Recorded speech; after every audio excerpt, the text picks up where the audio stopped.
Hello বন্ধুরা, ভালোবাসার সকল রকমের গল্প পেতে এক্ষুনি আমাদের খোকনস ফিল্ম চ্যানেলটি সাবস্ক্রাইব করে পাশে থাকা বেল আইকনটি বাজিয়ে দিও। আজকে আমার হবু দুলাভাইয়ের সাথে আমার বিয়ে হচ্ছে। শুনতে খুব অবাক লাগলেও এইটাই ঘটছে আমার সাথে। আমার যার সাথে আজকে বিয়ে হতে যাচ্ছে তার সাথে আজকে আমার বড় বোনের বিয়ে হওয়ার কথা ছিল। আমার বড় বোনের নাম অর্পা। ও আমার আপন বোন না, তবে চাচাতো বোন। আমাদের চাচাদের মধ্যে আমি আর অর্পা আপুই বড় আর বিবাহযোগ্য। অর্পা আপু আমার 2 বছরের বড়, দেখতে হুড়পড়ির মতো সুন্দর। তার রূপের কাছে সবকিছু হার মানবে। আর অর্পা আপু যার সাথে বিয়ে হবার কথা ছিল তিনি শুধু অর্পা আপুকে তার রূপে মুগ্ধ হয়ে বিয়ে করতেছে।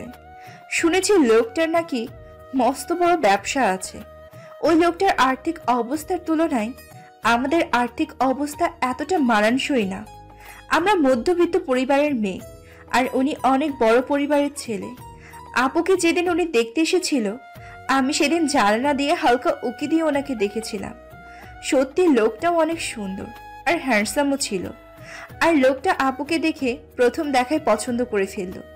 পছন্দ হওয়ার সাথে সাথে খুবই হই হই রই রই করে আপুর বিয়ের দিনক্ষণ নির্ধারণ করা হলো।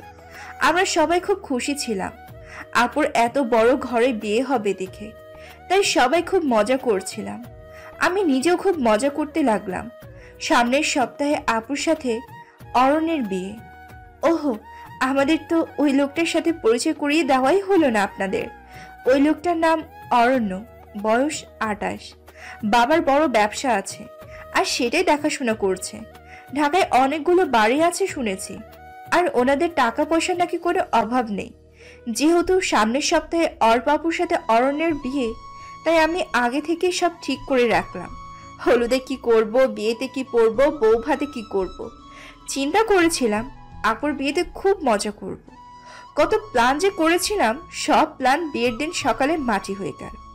কারণ হঠাৎ করে বড় কাকি বলে উঠল, কি গো অর্পার মা, অর্পা তো ঘরে নেই, কোথাও তো খুঁজে পাচ্ছি না। বড় কাকির কথা শুনে আমরা সবাই থমকে গেলাম। আর কিছুক্ষণ পর পাত্র আসবে, আর এখন অর্পাপুকে খুঁজে পাওয়া যাচ্ছে না। অর্পাপু কোথায় গেল কেউ কিছু বুঝতে পারছিল না। কারণ অর্পা আপুর কারোর সাথে কোনো সম্পর্ক আছে বলে মনে হয় না। থাকলে অবশ্যই কেউ না কেউ জানতো। তবে আপু কোথায় গেল এই প্রশ্নটা যেন সবার মনে বিদ্ধ করতে লাগলো। অর্পা আপুকে সারা বাড়ি খোঁজা হলো, কিন্তু অর্পা আপুর কোনো হদিশ মিলল না।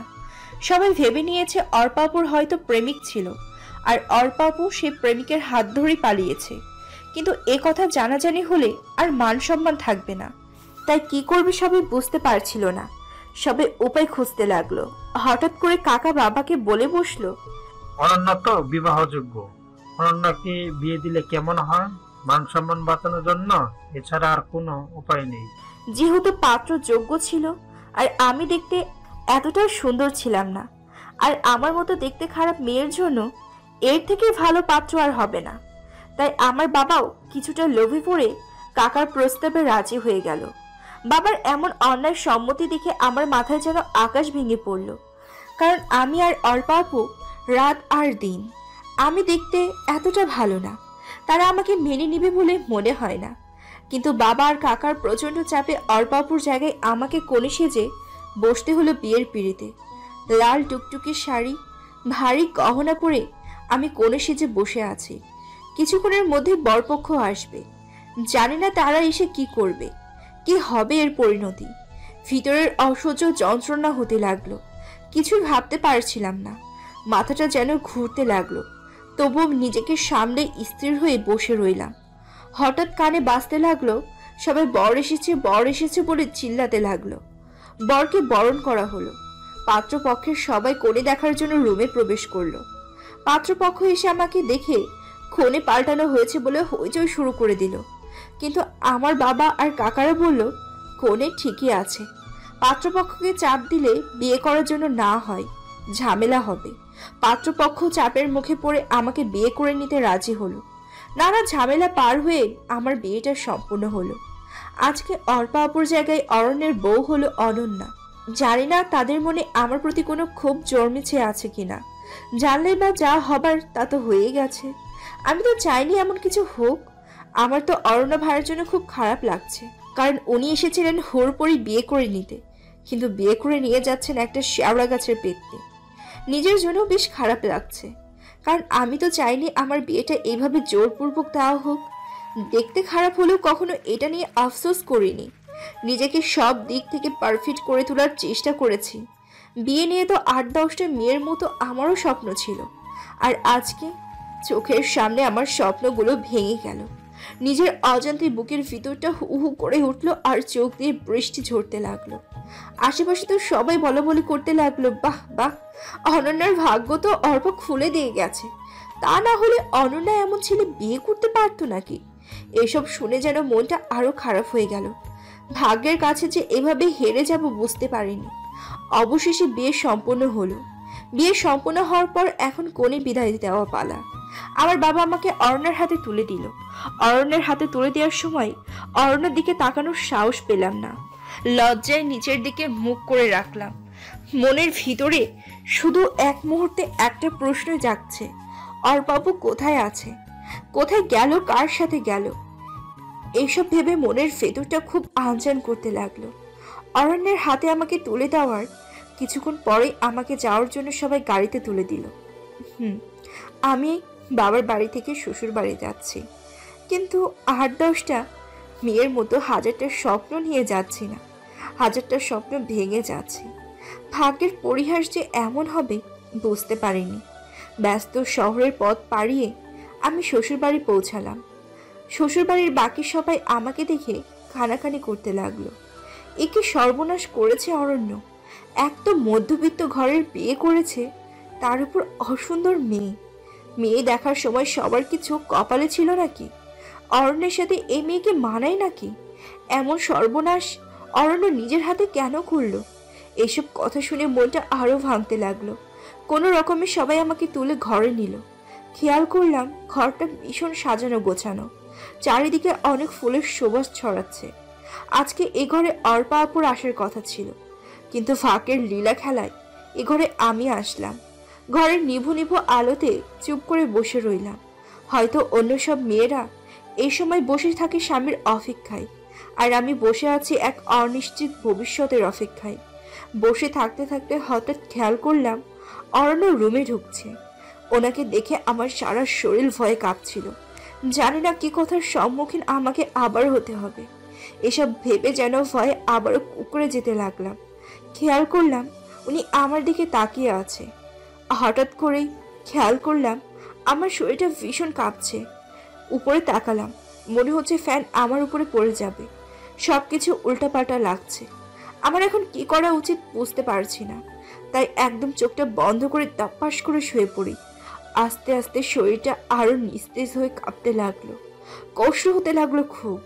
হঠাৎ খেয়াল করলাম কে একজন আমার হাতটা ধরেছে। হাতটা ধরে চোখে মুখে পানির ঝাপটা দিচ্ছে, কিন্তু চোখ খোলার মতো শক্তি আমি পাচ্ছিলাম না। এবার মনে হচ্ছে কেউ আমার প্রেশার মাপছে, তবুও চোখ খুলে দেখার মতো শক্তি পাচ্ছিলাম না। আস্তে আস্তে আরো নিস্তেজ হতে লাগলাম। অনুভব করলাম এখন আরো আমার পাশ কেউ নেই। খুব অসহায় মনে হতে লাগলো নিজেকে। কিছুক্ষণ পর খেয়াল করলাম কেউ আমার মুখে কিছু একটা দিয়ে বলতেছে, এই যে আপনি এটা খেয়ে নিন, আপনার প্রেশার খুব নেমে গিয়েছে, একটু কষ্ট করে খান, হা করুন। কথাগুলো শোনার পর আমি হা করার শক্তি পাচ্ছিলাম না। কোনোভাবে নিজের মধ্যে শক্তি সঞ্চার করে হা করলাম। খেয়াল করলাম মুখে পানি দিচ্ছে, পানিটা মিষ্টি। বুঝতে আর বাকি রইল না এটা চিনির পানি, তাই নিজের মধ্যে শক্তি জুগিয়ে পানিটা কষ্ট করে খেলাম। খাওয়ার পর কিছুটা ঝিম ধরে শুয়ে রইলাম। আস্তে আস্তে মনে হচ্ছে শরীরের শক্তি পাচ্ছি, চোখটা খোলার মতো শক্তি পাচ্ছি। কোনো রকমে চোখ খুললাম। চোখ খোলার পর খেয়াল করলাম অরণ্য আমার পাশে বসে আছে, সাথে কিছু খাবার নিয়ে।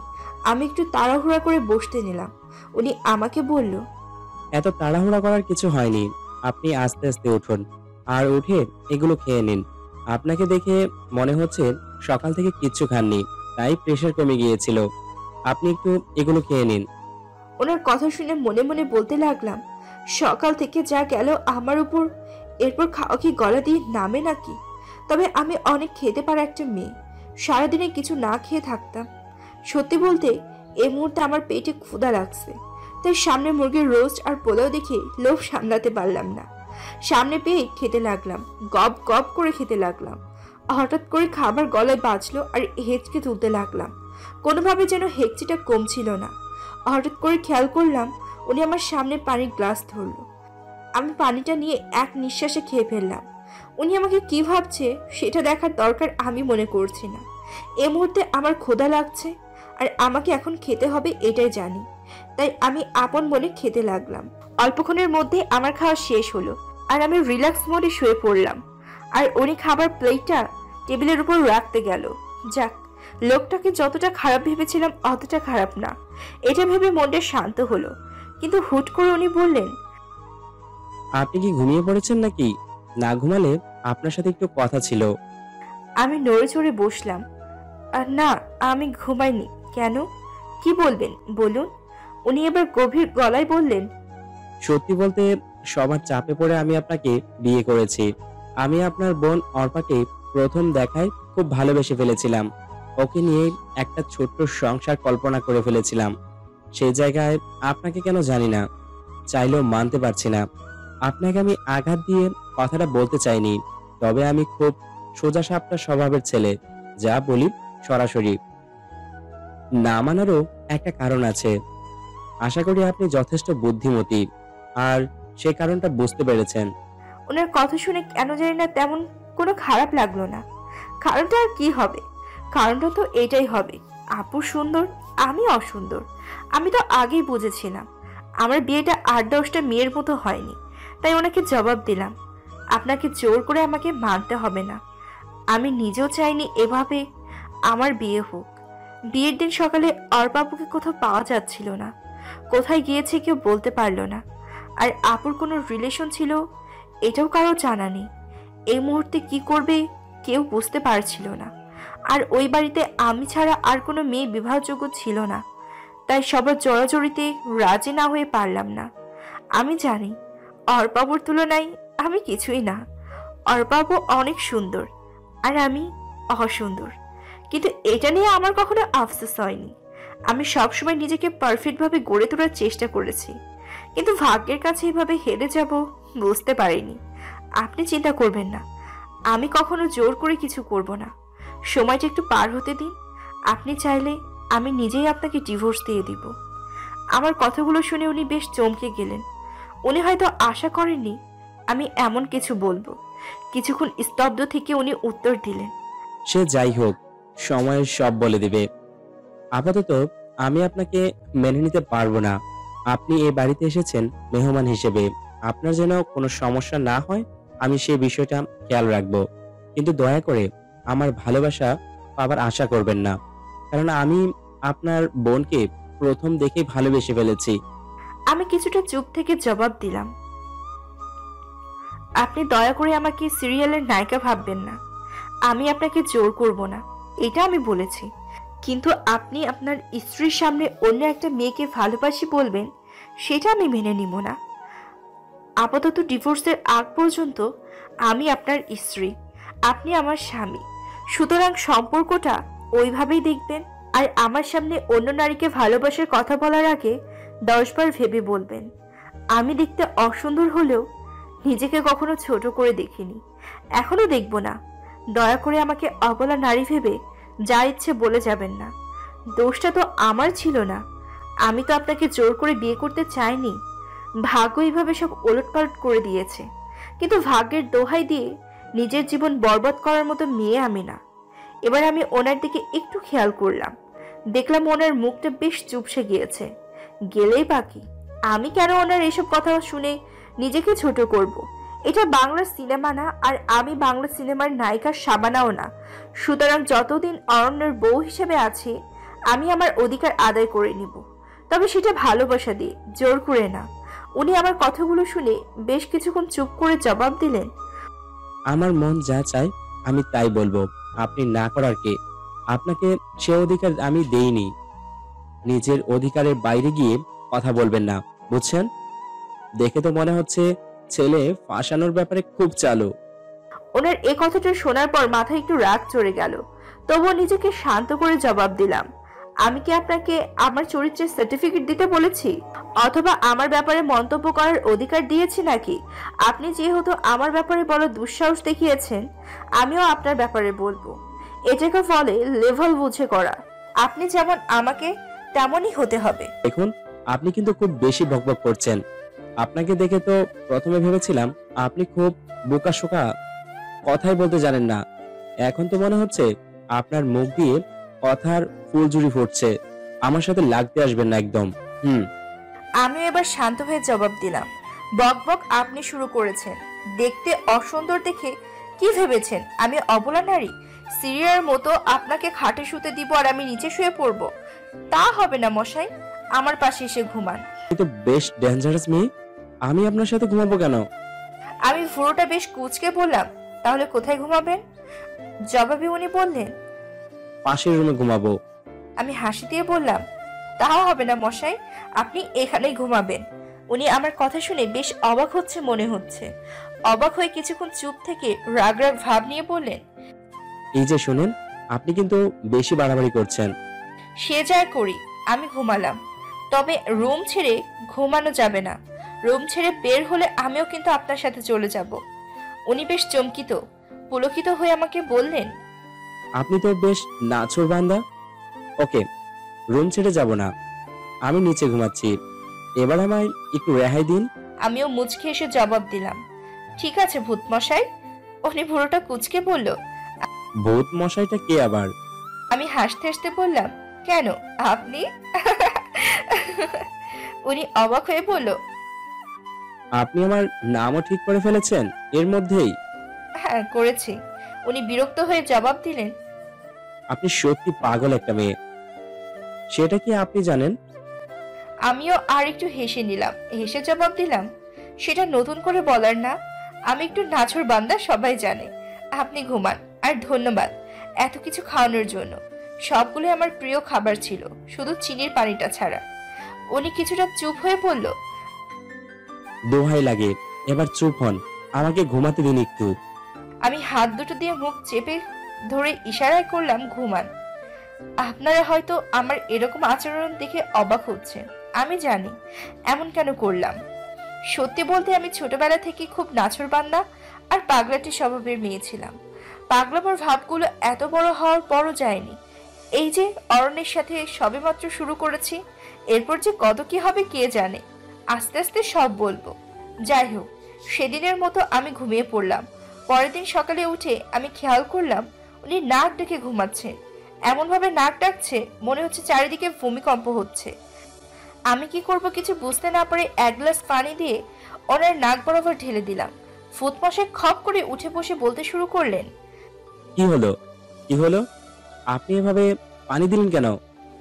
মাথায় সব তার কি ছিঁড়ে গেছে নাকি আপনার? আমি এবার হাসতে হাসতে বললাম, মাথা তো আমার ঠিকই আছে। বলি কি, এভাবে যে নাক ডাকছেন মনে তো হচ্ছে 7 মাত্রার ভূমিকম্প হচ্ছে। খেয়াল করলাম উনি বেশ রেগে গিয়েছেন আমার কথাটা শুনে।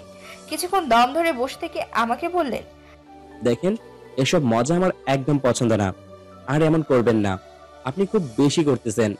কালকে থেকে একের পর এক কাহিনী পড়ে জ্বালাচ্ছেন আমায়। শেষমেশ আমি কোন পাগলের পাল্লায় পড়লাম? আল্লাহ, আমায় রেহাই দাও। আমি ভুরু কুচকে বললাম, হয়েছে হয়েছে, এত কষ্ট পেতে হবে না। আমি আপনাকে এখনো তেমন কিছু করিনি, এত হতাশ হওয়ার মতো কিছু হয়নি। এখন আমাকে একটু সবার সাথে পরিচয় করিয়ে দেন তো। আমি তো এবার সাথে কাউকেই চিনি না। ভূতমশাই রাগ রাগ গলায় বললেন, কারোর সাথে পরিচয় হওয়ার দরকার নেই। বাসায় অনেক মেহমান, আপনার বের হওয়ার দরকার নেই, ঘরে বসে থাকুন। উনি আরো কিছু বলতে যাবেন, ঠিক এই মুহূর্তে দরজায় কেউ নক করে বলতেছে, অরণ্য, দরজাটা খোল, বউ নিয়ে নিচে বসার রুমে আয়, সবাই বউ দেখার জন্য অপেক্ষা করছে। উনি আমার সাথে কোনোরূপ কথা না বাড়িয়ে ওই মহিলাকে জবাব দিলেন, ফ্রেশ হয়ে আসতেছি, তুমি যাও। আচ্ছা, গেলাম আমি। উনি উঠতে যাবে ঠিক এই মুহূর্তে ওনার পাশে বসে ওনাকে বললাম, আচ্ছা আপনার বাসায় কে কে আছে বলুন না। এবার উনি রেগে গিয়ে বললেন, আপনার এত কিছু জানতে হবে না, বললাম তো অতিথি হয়ে এসেছেন, আর সময় মতো ঠিক চলে যাবেন, এটা মাথায় রাখুন। বাসায় কে আছে এটা জেনে আপনার কি হবে? ওনার কথাগুলো শুনে গা যেন জ্বলে যায়। কিন্তু আমিও নাছোড় বান্দা, যতক্ষণ পর্যন্ত বলবে না ততক্ষণ পর্যন্ত উঠতে দিব না। আমি বললাম, আপনি না বললে আমি কিন্তু আপনাকে উঠতে দিব না। আগে বলেন কে কে আছে। আপনি তো সত্যি অনেক নাছোড় বান্দা। বলবো না কে কে আছে, কি করবেন? আপনি একরোখা হলেও আমি আপনার থেকে বেশি একরোখা। আমি কিছুই বলবো না। আমি গলায় একটা কাশি তুলে বললাম, ওকে বলতে হবে না, যান ওয়াশরুমে।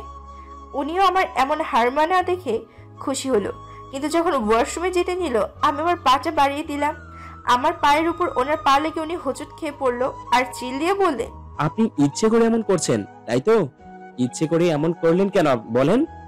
আমি মুচকি মুচকি হেসে বললাম, কোথায়, আমি তো কিছু করিনি। আপনি বলেননি তাই শাস্তি পাচ্ছেন। যদি এবারও না বলেন তাহলে আরো অনেক কিছু আপনার জন্য অপেক্ষা করছে। এবার ভেবে দেখুন কি করবেন। উনি বেশ বুঝতে পারলো আমি নাছোড় বান্দা, তাই আরো অনাকাঙ্ক্ষিত কিছু ঘটার আগে বললেন, আমার পরিবারে বাবা, মা, আমি আর আমার বড় বোন আছে।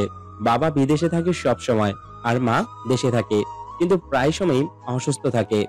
আর বড় বোন তার স্বামী নিয়ে লন্ডন থাকে। একটু আগে যে মেয়েটা ডেকে গেল উনি আমার বড় বোন। আর আমার বাবা আমার বিয়েতে আসেনি, উনি সব সময় ব্যস্ত থাকেন। আচ্ছা তাহলে আপনার বাসায় রান্না করে কি? উনি রাগ হয়ে বললেন। এটাও কি আপনার জানতে হবে? এবার আমি ভাব মাখা মুখ নিয়ে বললাম, হ্যাঁ ভূত মশাই জানতে হবে। উনি কিছুটা মুখ বাঁকিয়ে উত্তর দিলেন, বাবুর্চি রান্না করে। এবার আমাকে ওয়াশরুমে যেতে দিন। আপনিও রেডি হন, বসার রুমে সবাই অপেক্ষা করছে। পারলে একটু ভালো করে সেজে গুজে যাবেন, না হয় মান সম্মান আর থাকবে না। বিয়ে তো করেছেন ফাঁসিয়ে, সেটা তো আর কেউ বুঝবে না। সুতরাং একটু গুছিয়ে যাবেন নিচে। পরের সময় আর সুযোগ মতে আলাদা হয়ে যাব আমরা। আশা করি বুঝতে পারছেন। কথাটা শুনে বুকের ভিতরটা কাঁপতে লাগলো। যতই হোক উনি আমার স্বামী হয়, কোনো মেয়েই চাইবে না সে ডিভোর্সি হোক। খারাপ লাগাও নিজেকে বেশ সামলে ভূত মশাকে জবাব দিলাম, আমি ওইসব ময়দা মেখে নিচে যেতে পারবো না। আমি যেমন যেরকম যাবো ওই রকমই যাবো। কে কি বললো তাতে আমার কোনো যায় আসে না। ময়দা মেখে নিজেকে বাহ্যিক সৌন্দর্য বাড়ানোর কোনো ইচ্ছা আমার নেই। আশা করি বুঝতে পারছেন।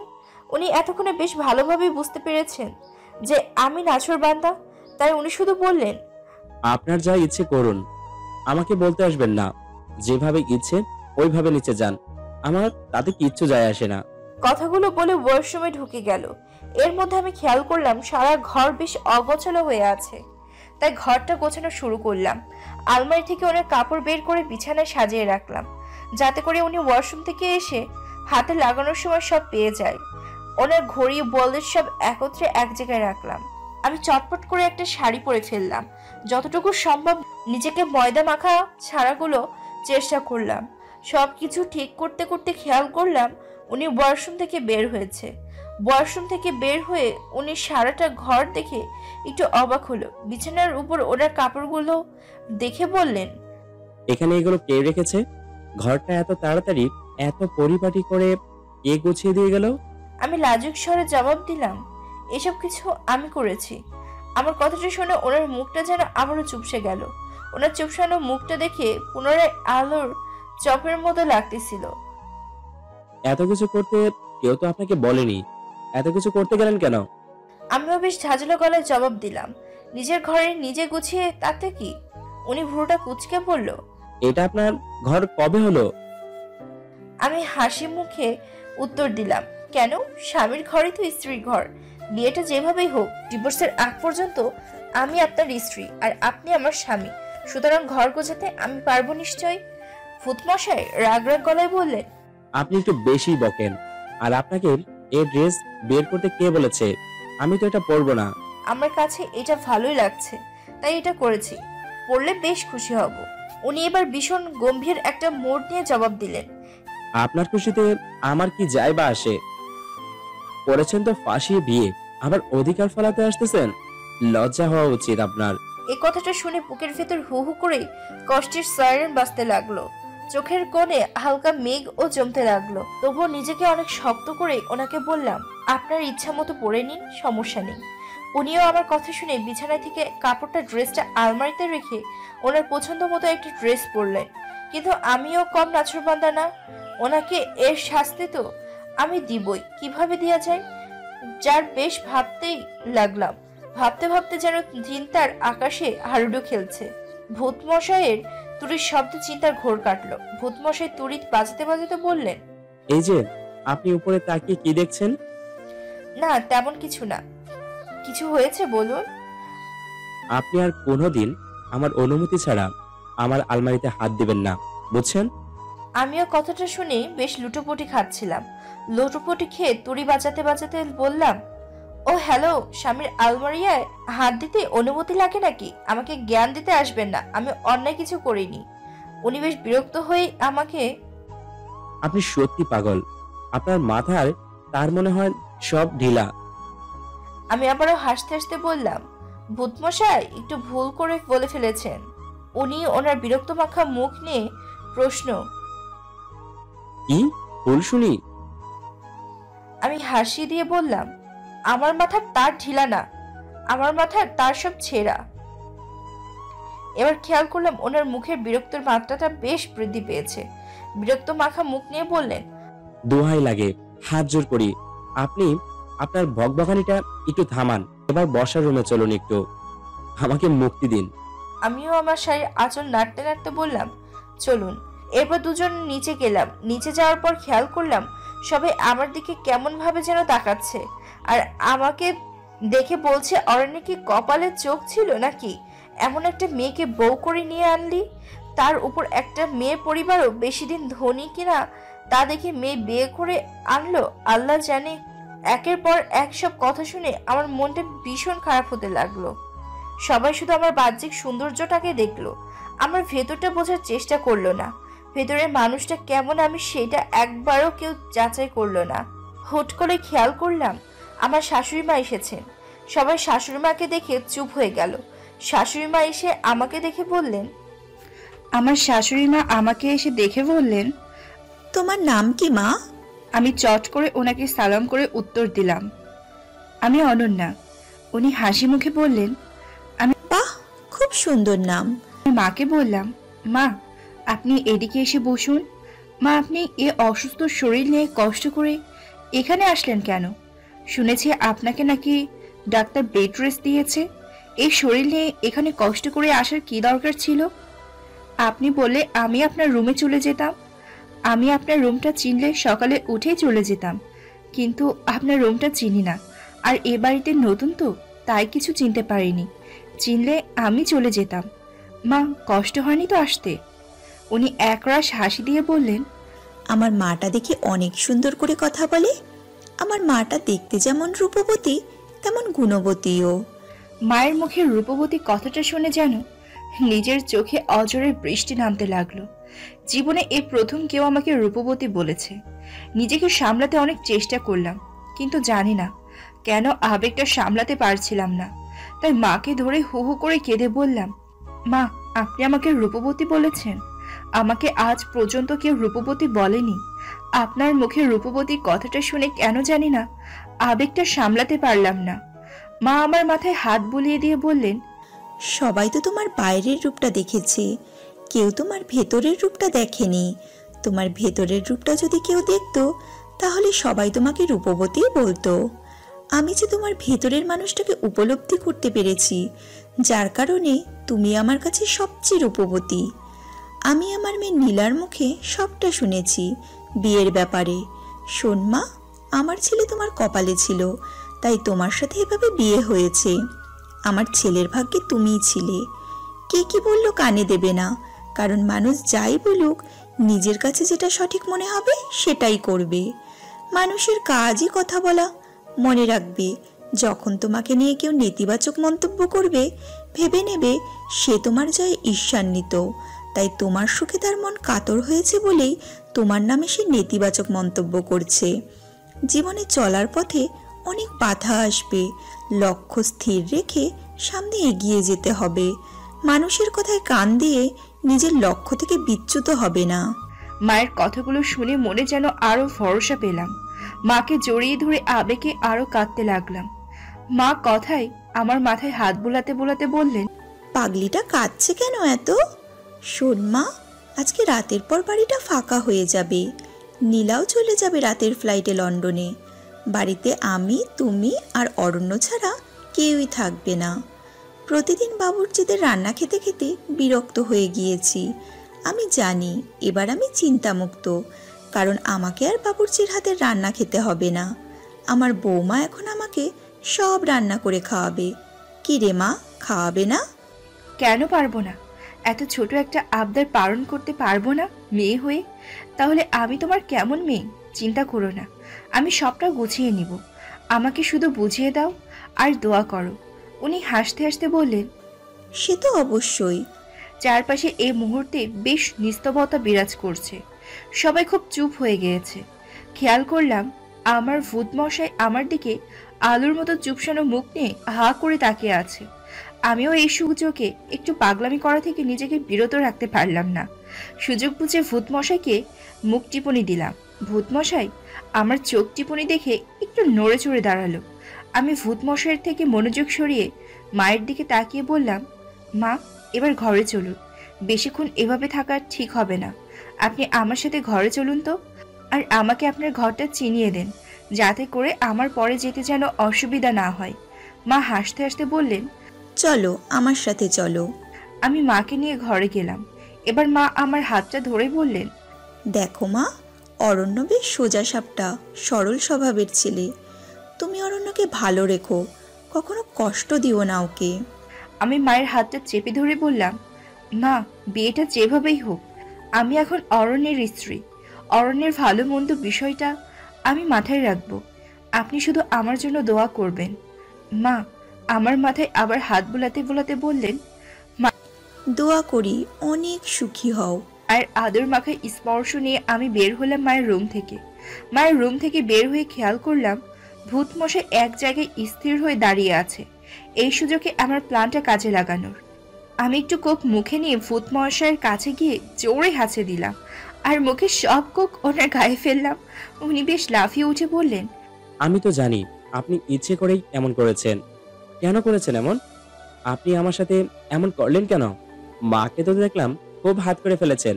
ফাঁসানোর ব্যাপারে তো আপনি অনেক উস্তাদ। মাকেও ফাঁসিয়ে দিয়েছেন পুরা। আমি এবার ফ্যাশনের কথাটা শুনে এতটা গায়ে লাগালাম না। ওনাকে সজোরে বললাম, সে আমি ইচ্ছা করে করি, আপনার কি? যান, ড্রেসটা চেঞ্জ করে আগের ড্রেসটাই পরুন, যেটা আমি পছন্দ করেছিলাম। আমার কথা শোনেননি তো, তাই এমন হয়েছে।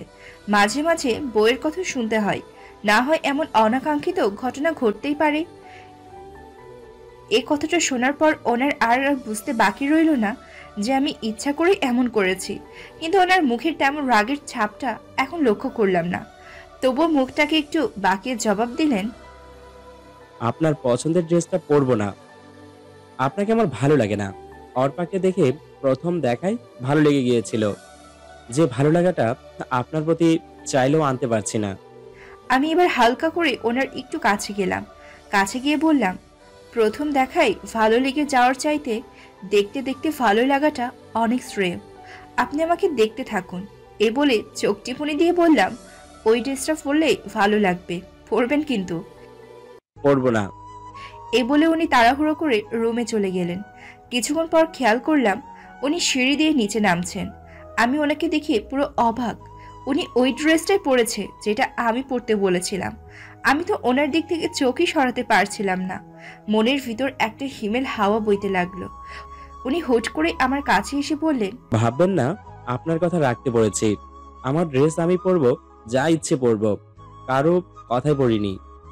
আমি এবার কিছুই বললাম না, শুধু মুচকে একটু হেসে দিয়ে বললাম, ঠিক আছে, কিছু ভাববো না। ছোটখাটো খুনসুটি দিয়েই সারাটা দিন পার করলাম। সন্ধ্যার দিকে এক এক করে সব মেহমান চলে গেল। বাড়িটা বেশ নিস্তব্ধ হয়ে গেল। নীলা আপুও রাতের ফ্লাইটে লন্ডন চলে গেল। যাওয়ার আগে শুধু বলে গেল, বিয়ে যেভাবেই হোক আমি যেন সবটা ম্যানেজ করে নিই।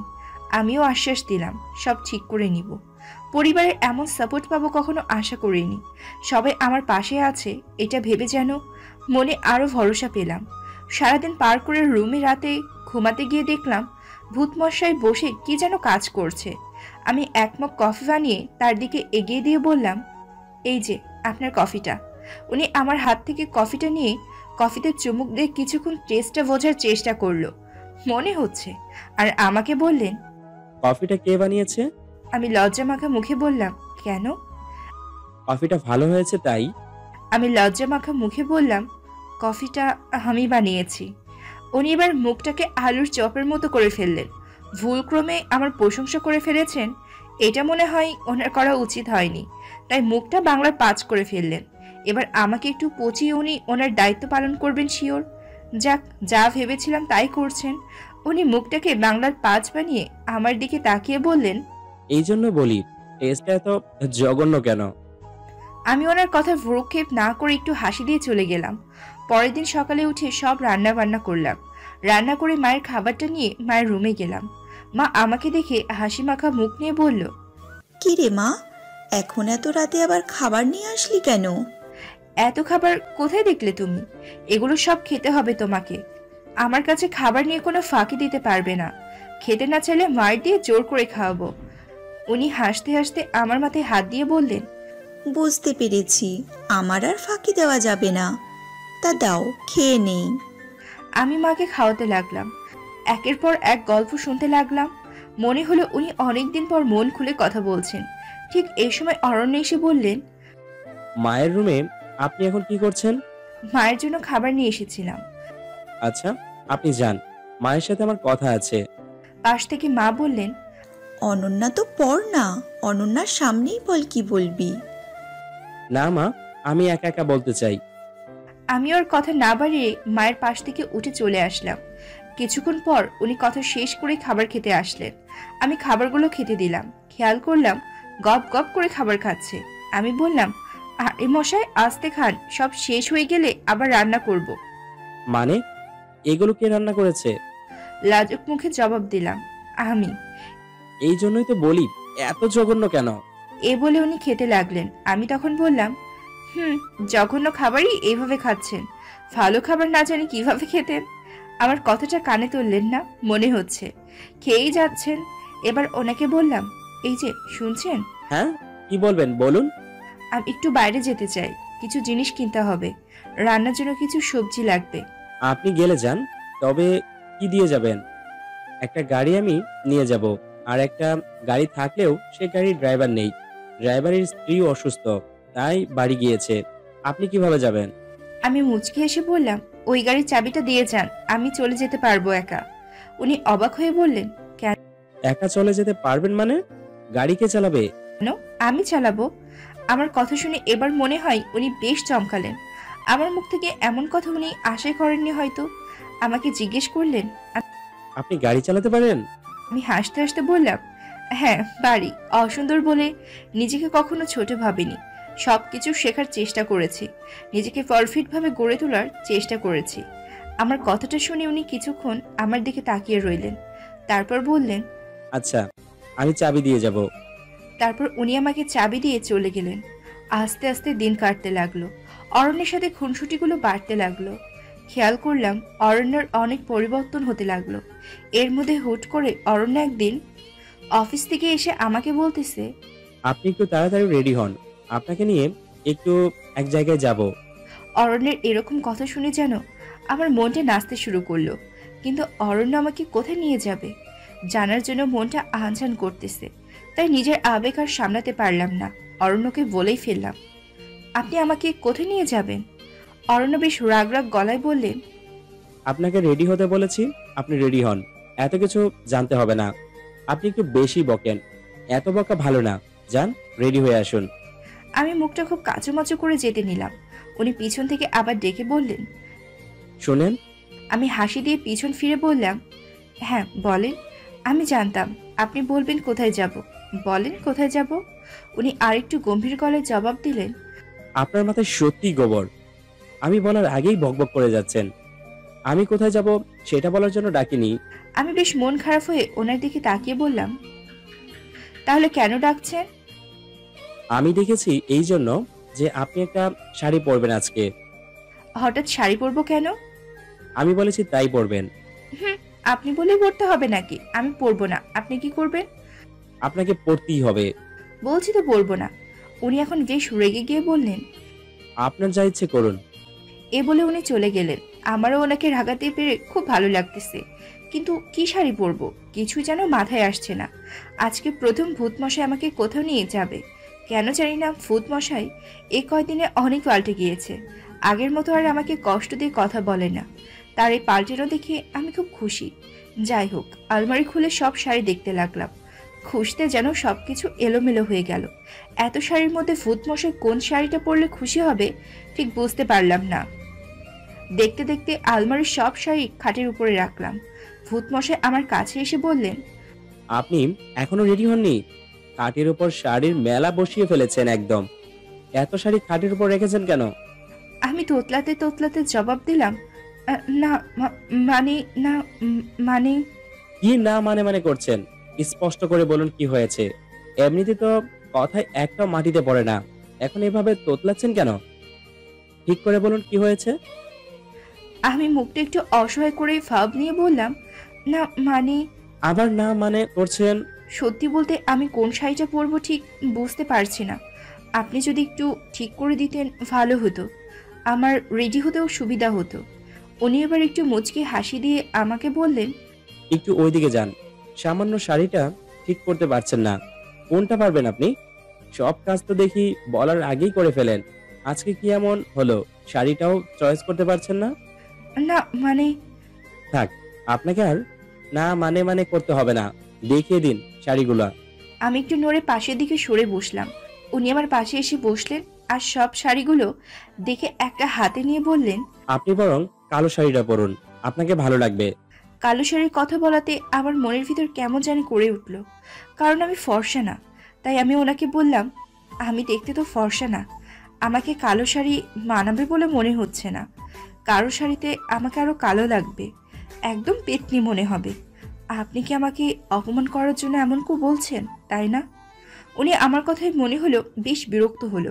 হয়তো আমার মুখে এমন হতাশাজনক কথা উনি আশা করেননি। তাই উনি একটু বিরক্ত মাখা মেজাজে আমাকে বললেন, আপনার মতো সাহসী মেয়ের মুখে এমন কথা মানায় না। মা তো বলেছে সৌন্দর্য ভিতরে থাকে, বাহিরের সৌন্দর্য কোনো সৌন্দর্য না। আপনাকে না আমি ভিতর থেকে দেখলাম। আপনি কালো শাড়িটাই পরুন। আপনার যদি মনে হয় আমি অপমান করার জন্য বলেছি, তাহলে পড়ার দরকার নেই। এ বলে উনি উঠে রুম থেকে বের হয়ে গেলেন। কি করব বুঝতে পারছিলাম না। কালো শাড়িটা পরবো কিনা মাথায় আসছিল না। অবশেষে হাবিজাবি চিন্তা না করে কালো শাড়িটাই পরলাম। এ প্রথম আমি কোনো কালো ড্রেস পরেছি দেখতে। কালো ছিলাম বলে আমাকে কেউ কখনো কালো ড্রেস পরার জন্য বলেনি, আর আমিও পরিনি।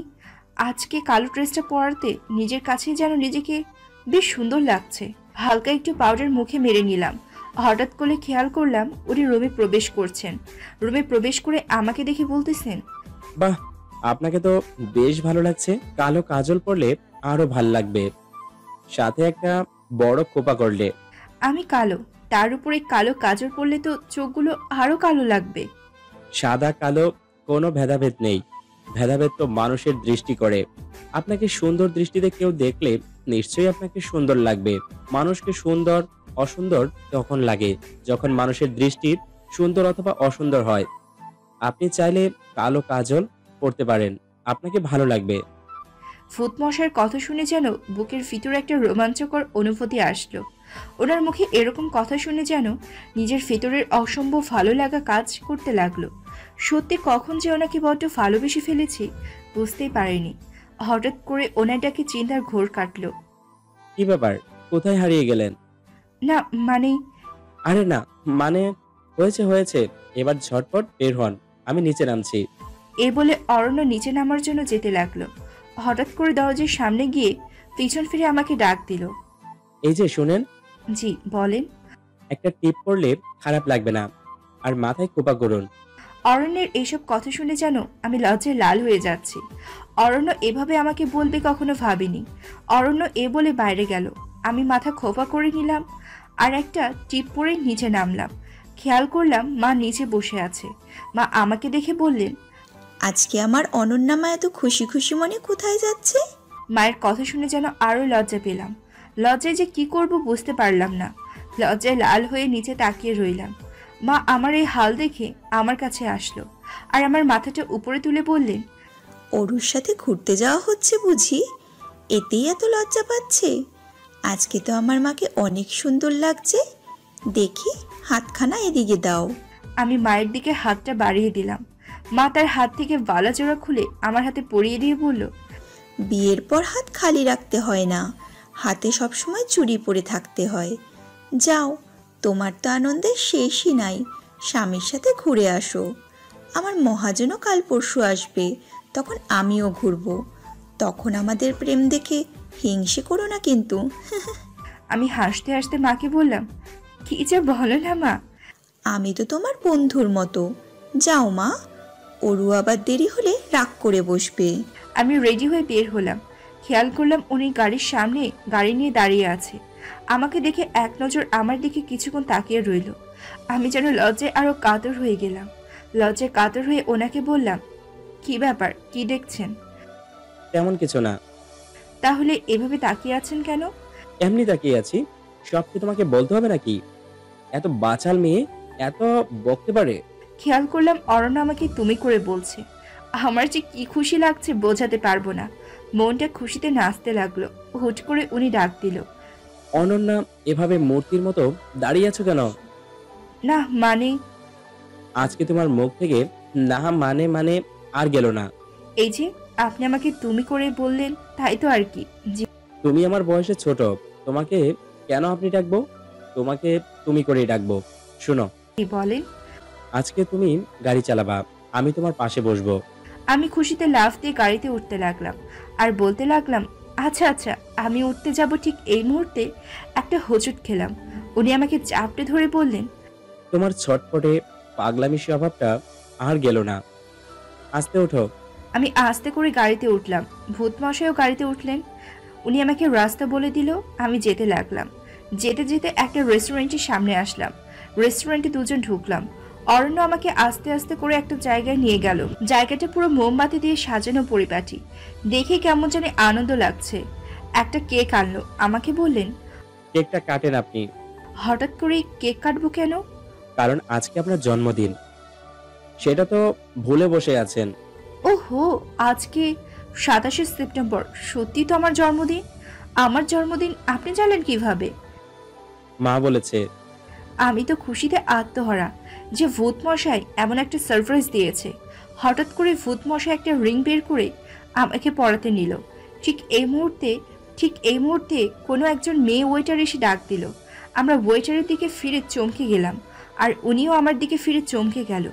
মুখ লুকাতে লাগলো, কারণ এ আর কেউ না, এ যে অর্পা আপু। কিন্তু অর্পা আপু এখানে কি করছে? আমাকে আর অরণ্যকে দেখে অর্পা আপু চলে যেতে নিল। আমি অর্পা আপুর হাতটা ধরে বললাম, তুই এতদিন কোথায় ছিলি? হুট করে কোথায় চলে গিয়েছিলি? খেয়াল করলাম অর্পা আপু কোনো জবাব দিচ্ছে না। আমি একের পর এক প্রশ্ন করতে লাগলাম। হঠাৎ অর্পা আপু আমাকে কষিয়ে একটা চড় দিয়ে বলল, আমার কাছ থেকে সব ছিনিয়ে নিয়ে এখন নাটক করা হচ্ছে। লজ্জা লাগে না তোর? আমার জীবনের এই অবস্থা করে আমার অরণ্যকে আমার হাত থেকে কেড়ে নিয়ে নিজের করে নিয়েছিস, আর এখন নাটক করছিস যে আমি কোথায় ছিলাম। তোকে তো নাটকের সেরা পুরস্কার দেওয়া দরকার। অনেক নাটক শিখে গিয়েছিস। নাটক করে আমার জীবনের 12টা বাজিয়ে অরণ্যের গলায় ঝুলে পড়েছিস। তুই ভালো করেই জানতিস যে তোর যে চেহারা, তোকে অরণ্যর মতো কেউ বিয়ে করবে না, তাই এত বড় একটা নাটক করেছিস। লজ্জা লাগে না এখন আমাকে এসব জিজ্ঞেস করছিস? আমাকে খুব হিংসা করতি তাই না? হিংসা কাতর হয়ে এমন করেছিস তো? নিজের বোনের সাথে এমন করতে লজ্জা করলো না তোর? আমি অর্পাপুর কথা কিছুই বুঝতে পারছিলাম না যে অর্পাপু কি বলছে। মাথায় যেন কোনো কিছু কাজ করছে না। অর্পা আপুই বা আমাকে এইসব দোষারোপ করছে কেন? আমি তো এরকম কিছুই করিনি। আমি অর্পাপুকে বললাম, আপু কি হয়েছে? এমন বলতেছিস কেন? আমি তো কিছুই বুঝতে পারছি না। আমি তো তোর এসব কথা মানে বুঝতে পারছি না। আমাকে কেন এসব বলছিস? আমি কেন নাটক করতে যাব? আমি কেন তোর ক্ষতি করতে যাব? আপু আমাকে মুখটা বাঁকিয়ে রাগান্বিত হয়ে জবাব দিয়ে বলল, এখন তো অরণ্যর সামনে নেকা সাজবি। একদম কিছুই বুঝিস না, আর বুঝবি বা কেমনে? তুই তো কিছুই করিসনি তাই না? আপু আমি তোর কোনো কথার মানেই বুঝছি না। সত্যি আমি কোনো কিছু করিনি। কেন এরকম বলতেছিস তুই? আমি সত্যি কথাগুলোর অর্থ বুঝতে পারছি না। পাশ থেকে অরণ্য বলে উঠল, অর্পা, তুমি আমাকে বলো কি হয়েছে? আর অনন্যাকে এমন বলতেছে কেন? অনন্যা কি করেছে? আমাকে একটু খুলে বলো। অর্পা অরণ্যর দিকে অসহায়ের মতো তাকিয়ে রাগ আর গম্ভীর গলায় বলল, অনন্যাকেই জিজ্ঞেস করুন, সেই না হয় আপনার উত্তর দিয়ে দিবে। আমার থেকে ভালো তো সে বলতে পারবে, কারণ নাটকের ডিরেক্টর তো অনন্যা ছিল, আমি তো ছিলাম ভুক্তভোগী। অরণ্য আমার দিকে তাকালো। অরণ্যের মুখে আমার প্রতি এবার সন্দেহের ছাপ লক্ষ্য করা যাচ্ছে। বোঝা যাচ্ছে সে আমাকে অনেক সন্দেহ করতেছে। সন্দেহ মাখা মুখ নিয়ে বললেন, অনন্যা, কি করছো তুমি? অর্পা এসব কি বলছে? সত্যিটা বলো, কি হয়েছে? আমার কাছে সবটা খুলে বলো। নাটক করবে না একদম, বনিতাও করবে না। আপনি বিশ্বাস করেন আমি কিছু করিনি? অর্পাপু কেন এমন বলতেছে সেটাও বুঝতেছি না। আপনি আমাকে ভুল বুঝবেন না। আর অর্পাপু, তুই কি বলতেছিস? সত্যি আমি বুঝতেছি না, এমন কেন বলতেছিস তুই? খেয়াল করলাম অর্পাপু খুব কান্না করছে। কেন এভাবে কাঁদছে সেটাও বুঝতে পারছি না। অরণ্য অর্পাপুকে সান্ত্বনা দিয়ে বললেন, অর্পা, তুমি বলো কি হয়েছে? অর্পাপু কাঁদতে কাঁদতে অরণ্যকে বলল, কি আর বলবো বলেন, আমার তো সব শেষ হয়ে গিয়েছে এই কালনাগিনীর জন্য। এখন আর বলেও সব ঠিক হবে না। আমি চাই না আপনাদের মধ্যে কোনো ঝামেলা হোক, আপনারা চলে যান। অর্পা, তোমাকে বলতে বলেছি, বলো অনন্যা কি করেছে বলো। খেয়াল করলাম অর্পাপু এবার খুব কাঁদছে। কাঁদতে কাঁদতে অরণ্যকে বলল, আপনার কি বিশ্বাস হয় আমি বিয়ের দিন বয়ফ্রেন্ড নিয়ে পালিয়েছি? অরণ্য শান্ত স্বরে জবাব দিল, সে তো আমি বিশ্বাস করিনি, কারণ তুমি তো বিয়ের আগে আমার সাথে ফোনে অনেক কথা বলতে, কিন্তু হঠাৎ কি এমন হলো? আর কোথায় গিয়েছিলে তুমি? খেয়াল করলাম অর্পাপু এখন ভীষণ কাঁদছে। কাঁদতে কাঁদতে অর্পাপু যা বলল সেটা শুনে আমার হার্টবিটটা বেড়ে গেল। মনে হতে লাগলো এখনই দম বন্ধ হয়ে যাবে। আপু এসব কেন বলছে কিছুই বুঝতে পারছি না। আমার বুকটা কষ্টে চিরে ফেটে যাচ্ছে কথাগুলো শুনে, কারণ অর্পাপু বলল, আমি কোথায় গিয়েছিলাম সেটা কি আপনি জানতে চান? অরণ্য শান্ত হয়ে জবাব দিল। হ্যাঁ, জানতে চাই। তখন আপু বলল, সেই দিন আমি ঘরে বসে সাজতেছিলাম, হঠাৎ করে অনন্যার ফোন থেকে মেসেজ আসলো, আপু একটু লুকিয়ে বের হ, অরণ্য ভাই আসছে তোমার সাথে দেখা করতে, তোমাকে সারপ্রাইজ দিতে। আমিও সরল মনে বের হলাম। আমার ভুলটা ছিল যে আমি আপনাকে কল দেইনি। বের হয়ে খেয়াল করলাম বাহিরে কেউ নেই, আশপাশ ফাঁকা। অনন্যাকে কল দিলাম, সেও ফোন তুলছে না। হুট করে অনন্যার ফোন থেকে মেসেজ আসলো, একটু বাগানের দিকে আয়, অরণ্য ওইখানে দাঁড়িয়ে আছে। আমিও বাগানের দিকে গেলাম, কিন্তু কোথাও কাউকে দেখলাম না। আমি সামনের দিকে একটু এগোলাম, তারপর এ বলে অর্পা আপু আবার হেঁচকি তুলে কাঁদতে লাগলো। অরণ্য তখন অর্পা আপুর হাতটা ধরে বললেন, বলো তারপর কি হলো? আরে কান্না থামাও। অর্পা আপু কান্না থামিয়ে বলল, তারপর খেয়াল করলাম কয়েকটা লোক আমাকে ঝাপটে ধরলো, আমার মুখ চেপে ধরলো। আমি চোখেও কিছু দেখতে পারতেছিলাম না। কখন যে জ্ঞান হারিয়ে ফেললাম টের পেলাম না। জ্ঞান ফেরার পর খেয়াল করলাম আমি রনকদের বাসায়। অরণ্য বেশ অবাক হয়ে জিজ্ঞেস করলেন, রনকটাকে? অর্পা আপু বলল, রনক হলো অনন্যার বেস্ট ফ্রেন্ড। যদিও রনক অনন্যার 2 বছরের বড়, তবু তাদের ভালো ফ্রেন্ডশিপ ছিল। রনক আমাকে অনেক পছন্দ করত, অনন্যাকে বেশ কয়েকবার বলেছিল ও, কিন্তু আমি রাজি হইনি। আর সেই সুযোগটাই অনন্যা নিয়েছে। আমার বিয়ের দিনে আমাকে গায়েব করে দিয়েছে আর ফাঁসিয়ে আপনাকে বিয়ে করেছে। অনন্যা যে আমার সাথে এমন করবে আমি ভাবতেও পারিনি। রনককে দেখে আমি চমকে গিয়ে রনককে জিজ্ঞেস করলাম, তুমি আমাকে এখানে নিয়ে এসেছো কেন? আমি তোমাকে ভালোবাসি অর্পা, আমি চাই তুমি আমার হও। দেখো, অনন্য চাই তুমি আমার হও, তাই তো ও আমাকে সাহায্য করেছে। আমি তখন অবাক হয়ে গেলাম অনন্যার কথা শুনে। অবাক হয়ে রনককে জিজ্ঞেস করলাম, অনন্যা তোমাকে সাহায্য করেছে আমাকে তুলে আনতে? আমি বিশ্বাস করি না। হ্যাঁ, আমি সত্যি বলছি। বিশ্বাস অবিশ্বাস তোমার ব্যাপার। আমি তোমাকে বিয়ে করতে চাই, আর সন্ধ্যায় তোমাকে বিয়ে করব। আমি সবকিছু ঠিক করে রেখেছি। এই কথাগুলো বলে অর্পা আপু আবার হেঁচকি তুলে কাঁদতে লাগলো।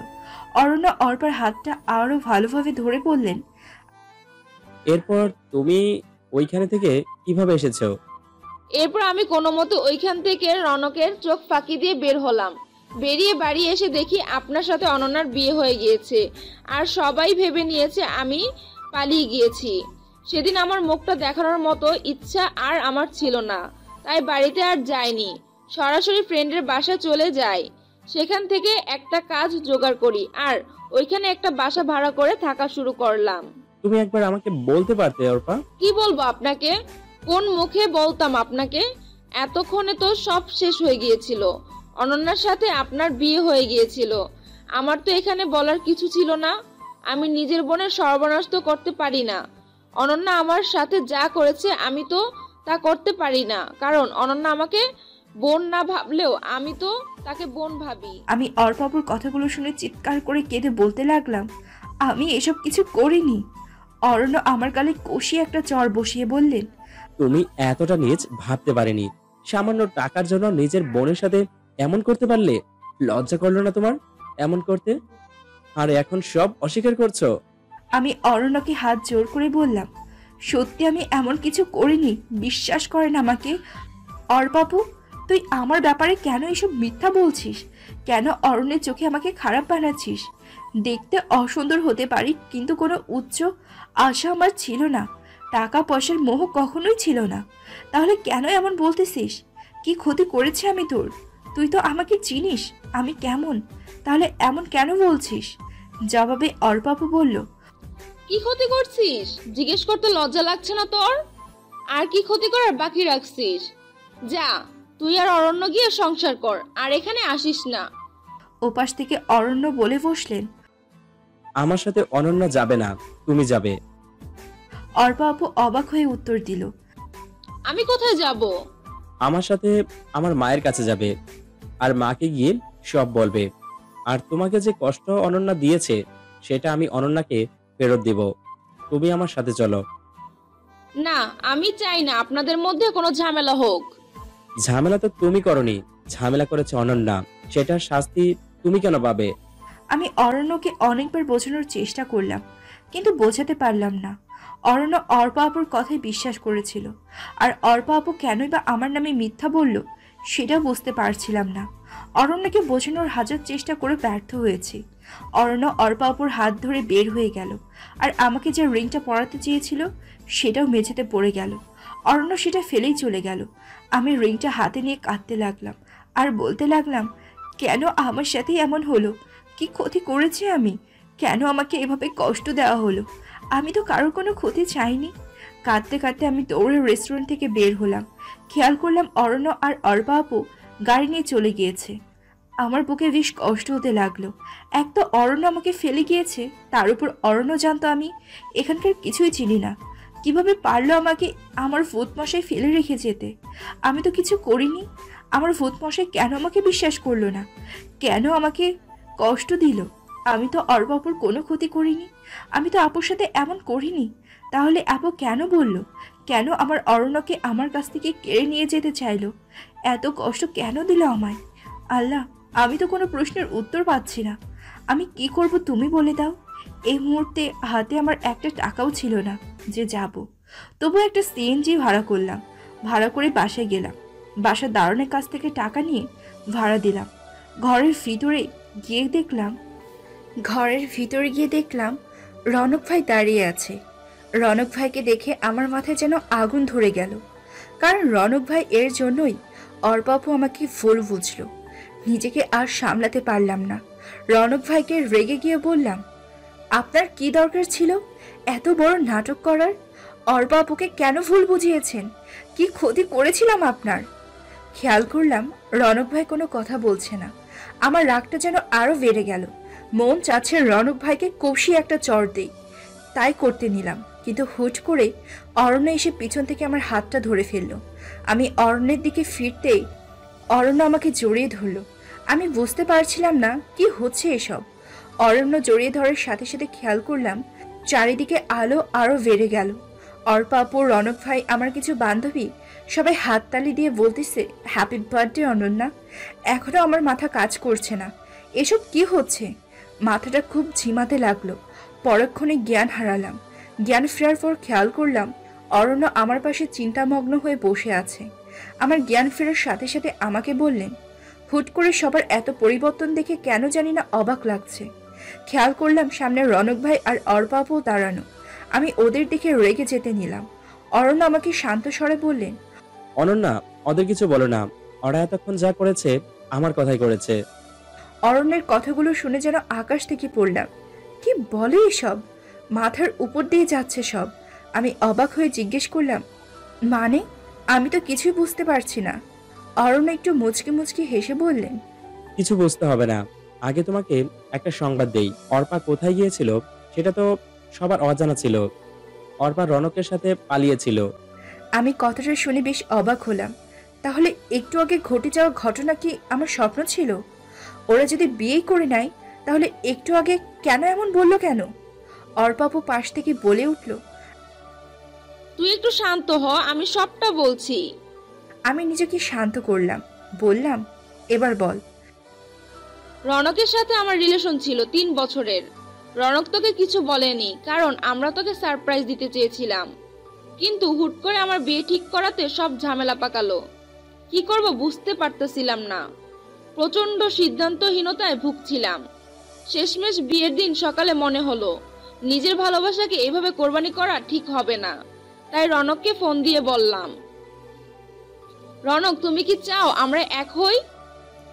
অর্পা, তুমি এখনো এ কথা জিজ্ঞেস করছো? তুমি যা করতে বলবে তাই করব, তবু আমাকে ছেড়ে যেও না।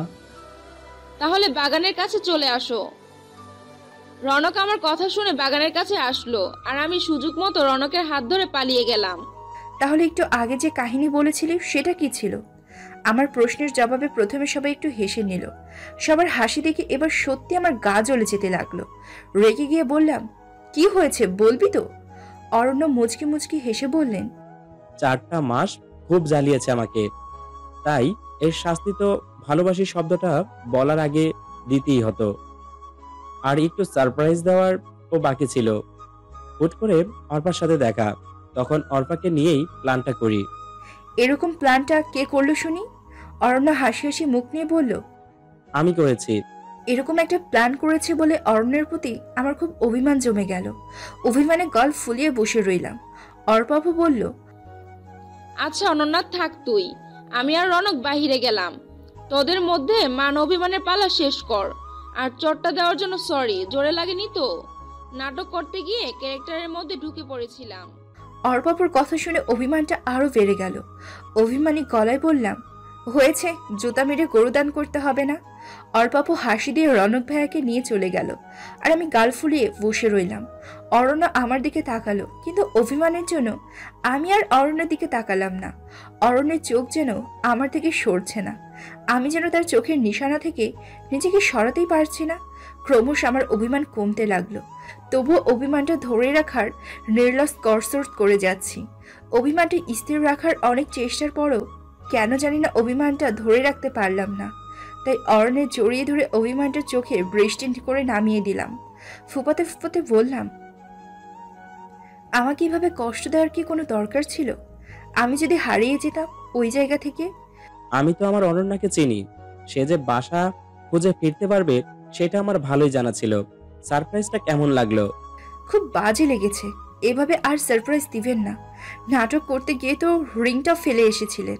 খেয়াল করলাম অরণ্য আমার এই কথাটা শুনে অট্ট হাসি দিচ্ছে। কি ব্যাপার, এত হাসি দিচ্ছেন যে? হাসি দিচ্ছি এই জন্য, আমি যে রিংটা ফেলে এসেছি সেটা নকল রিং ছিল, আর আসল রিংটা আমার কাছে। নাটকটা বাস্তবমুখী করার এক অভিন্ন প্রচেষ্টা আর কি। এত বড় ছলনা, যান, আর কথাই বলবো না আপনার সাথে। অরণ্য এবার আমাকে জোরে জড়িয়ে ধরলো।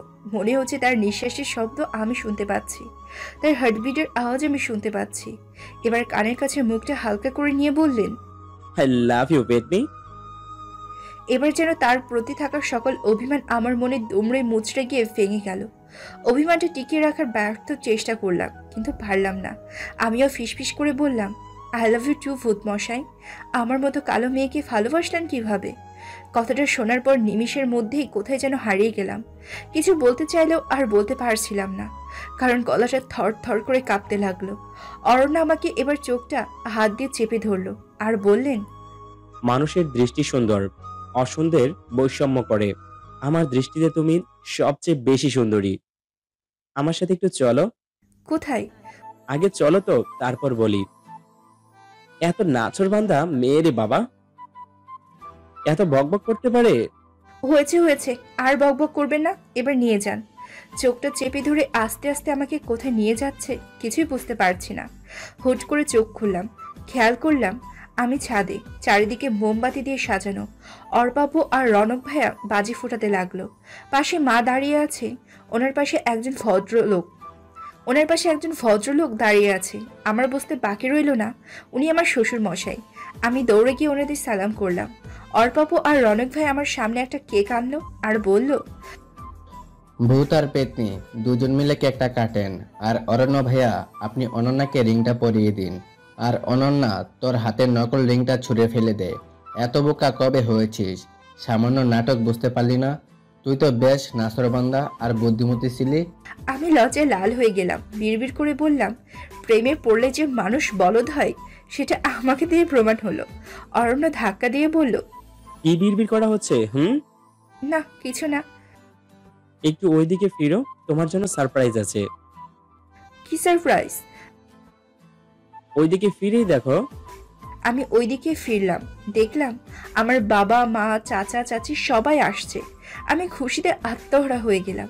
বিয়ের পর এসব ঝামেলায় আমার শ্বশুরবাড়িতে কেউ আসেনি। এইভাবে যে সারপ্রাইজ পাবো বুঝতে পারিনি।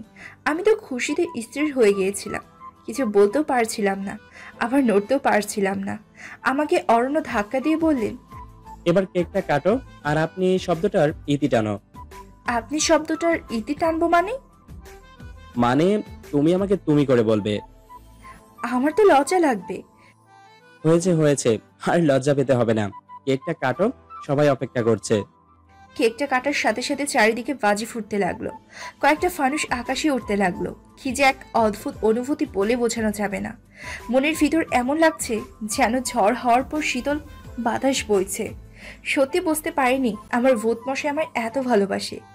কেকটা কাটলাম, ভূতমশাই আমাকে হাতের রিংটা পরিয়ে দিল। আমি লজ্জায় দৌড়ে রুমে চলে আসলাম। অরণ্য আমার পিছন পিছন আসলো। অরণ্যকে বললাম, আপনার তো। অরণ্য আমার মুখটা আটকে দিয়ে বলল, আপনি না, তুমি বলো। আমি লজ্জা মাখা মুখে উত্তর দিলাম, তোমার তো আমাকে ভালো লাগে না। অর্পাপুকে তো প্রথম দেখায় ভালো লেগেছিল, হুট করে আমাকে ভালো লাগলো কিভাবে? কারণ প্রথম দেখায় ভালো লাগার চেয়ে দেখতে দেখতে ভালো লাগা অনেক শ্রয়। আমার কথাটাই আমাকে ফিরিয়ে দেওয়া হচ্ছে। সত্যি কথা বললে ফিরিয়ে দেওয়া হয় না, বরং সত্যতার প্রমাণ হয়। সেদিনের পর থেকে অরণ্য আর আমার জীবনটা পুরোপুরি পাল্টে গেল। দেখতে দেখতে 3টা বছর কেটে গেল। এর মধ্যে আমি একটা পুত্র সন্তানের মা হলাম। একদিন পাশের বাসায় পরিচিত এক ভাবি আমার ছেলেকে দেখতে এসে আমাকে বললেন, অনন্যা ভাবি, আপনাদের বিয়েটা যেন কিভাবে হয়েছে? উত্তরে আমি বললাম, আমাদের হঠাৎ বিয়ে হয়েছে। সবশেষে ভিডিওটি যদি আপনার এতটুকু ভালো লেগে থাকে তাহলে আর দেরি না করে এখনই ভিডিওতে একটি লাইক দিয়ে নিন এবং আপনাদের বন্ধুদের সাথে শেয়ার করুন। ধন্যবাদ।